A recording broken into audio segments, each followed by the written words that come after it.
Hello friends, क्या आपको पता है शुक्र ग्रह पर एक दिन पृथ्वी के 1 साल से भी बड़ा होता है। और क्या आपको पता है कंगारू एक ऐसा जानवर है जो उल्टा नहीं चल सकता और हाथी एक ऐसा जानवर है जो कूद नहीं सकता।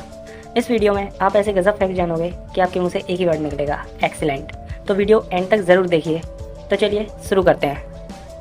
फैक्ट नंबर फर्स्ट, ये तो हर कोई जानता है कि ताश के पत्तों में 4 राजा होते हैं, लेकिन एक बात जो कम ही लोग को पता होती है वो ये कि इनमें से 3 राजाओं की तो मूंछें होती हैं लेकिन एक की नहीं होती, और वो राजा होता है किंग ऑफ हर्ट। जी हाँ दोस्तों, ब्रिटिश न्यूज़पेपर द गार्डियंस के अनुसार शुरू में इस राजा की भी मूंछें होती थी, लेकिन एक बार जब कार्ड्स को रीडिज़ाइन किया जा रहा था तब डिज़ाइनर उसकी मूंछें बनाना भूल गया और तब से किंग ऑफ हर्ट बिना मूंछों वाला राजा हो गया। शायद आपने कभी ध्यान ना दिया हो, उनमें से 3 राजाओं की मूंछें होती हैं। फैक्ट नंबर 2, सुपरमैन का नाम सुनते ही हवा से बातें करने वाले एक सुपर हीरो की इमेज माइंड में बन जाती है। पर आपको जानकर आश्चर्य होगा कि जब 1938 में इस कैरेक्टर को क्रिएट किया गया था तो उसके पास उड़ने की शक्ति नहीं थी। ऐसे में वह ऊंची ऊंची इमारतों को तो जंप कर लेता था, पर अगले ही पर उसे ज़मीन पर आना पड़ता था। बाद में 1940 में जब एक कार्टून शो के एनिमेशन ने सुपरमैन को लेकर कार्टून बनाना चाहा तो उन्हें जंपिंग सुपरमैन बनाने के लिए बार बार घुटनों को मोड़कर स्केच ड्रॉ करना पड़ता था, जो काफ़ी डिफिकल्ट था।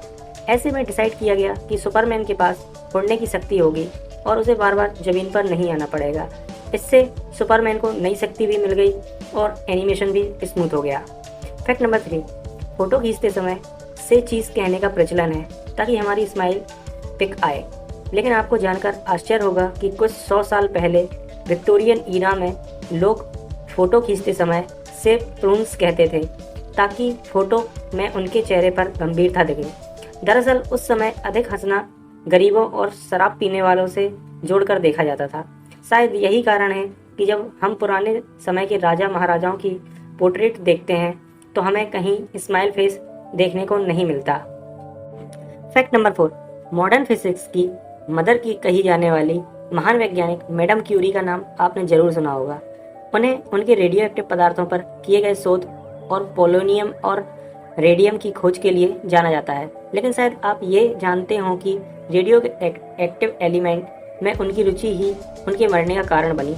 एक्सपोजर ऑफ रेडियो एक्टिविटी की वजह से उन्हें एप्लास्टिक एनीमिया नामक बीमारी हो गई, जिससे उनकी जान चली गई।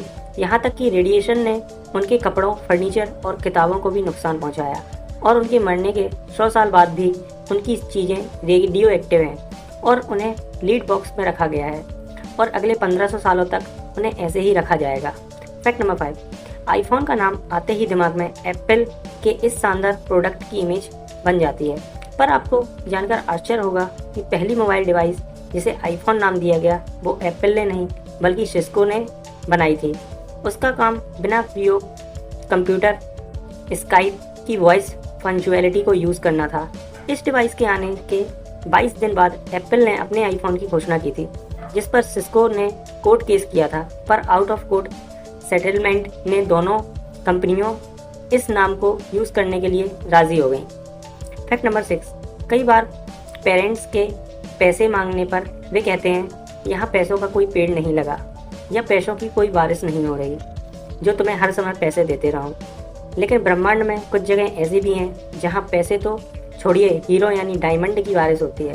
जी हाँ दोस्तों, सैटर्न और जुपिटर ऐसे 2 ग्रह हैं जहाँ का वातावरण में बड़ी मात्रा में कार्बन मौजूद है, और जब मौसम के बदलाव की वजह से कार्बन पर बिजली गिरती है तो वह बिल्कुल हार्ड होकर ग्रेफाइट बन जाती है और नीचे गिरने लगती है, जहाँ एटमॉस्फेयर प्रेशर उसे तब तक हार्ड बनाता है जब तक कि वो डायमंड ना बन जाए, और इस तरह वहाँ हीरो की बारिश होने लगती है। Wow, that's great. Fact number 7, 26 अक्टूबर 2001 के दिन अमेरिका के मैथ्यू मैकनाइट किसी एक्सीडेंट साइट पर लोगों की मदद कर रहे थे कि तभी 112 किलोमीटर पर हॉर की रफ्तार से आ रही एक कार ने उन्हें टक्कर मार दी और वे 118 फीट दूर जा गिरे, जो कि अब तक किसी भी कार एक्सीडेंट में सबसे दूर तक फेंके जाने वाला वर्ल्ड रिकॉर्ड है। इस एक्सीडेंट में उन्हें गंभीर चोटें आईं, लेकिन 1 साल बाद वह पुनः स्वस्थ होकर अपने काम पर वापस लौट आए। फैक्ट नंबर 8, क्या कोई इतना लकी हो सकता है कि एटम बम के अटैक से बच जाए, वो भी एक नहीं 2-2 बार? यकीन करना मुश्किल है, लेकिन जापान के सुटोमू यामागुची एक ऐसी ही भाग्यशाली व्यक्ति हैं। 6 अगस्त 1945 को उन्हें एक बिजनेस ट्रिप पर हिरोशिमा भेजा गया था, लेकिन उसी दिन अमेरिका ने वहां एटम बम गिरा दिया।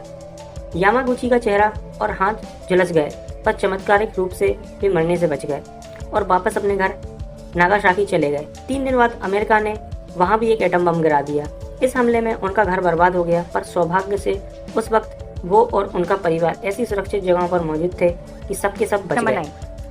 यूं तो लड़के लड़कियों को रिंग देकर प्रपोज करते हैं, ये तो हम सब जानते हैं, लेकिन क्या जानवरों के बीच भी ऐसा कुछ हो सकता है? जी हाँ, पेंगुइन्स के बीच कुछ ऐसा ही होता है। अधिकतर प्रजातियों के पेंगुइन्स पूरी लाइफ के लिए किसी एक पार्टनर को ही चुनते हैं और अपनी पसंदीदा पेंगुइन को पाने के लिए मेल पेंगुइन उसे सबसे स्मूथ और गोलाकार पत्थर देते हैं।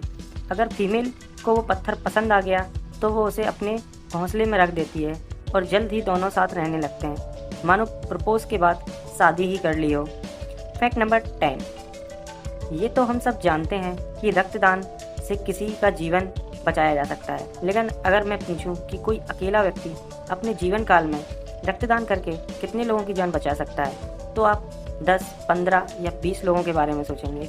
लेकिन आपको जानकर आश्चर्य होगा कि ऑस्ट्रेलिया के the man with the golden arm 81 years James Harrison ने 1954 से लेकर 2018 तक 1137 बार ब्लड डोनेट किया और उससे 24 लाख बच्चों की जान बचाई गई। दरअसल उनके खून में एक बहुत रेयर टाइप का ब्लड प्लाज्मा है, जो प्रेगनेंसी के दौरान बच्चों को होने वाली डिजीज़ के इलाज में उपयोगी है, और यही कारण है कि वो अकेले ही इतने लोगों की जान बचा पाए।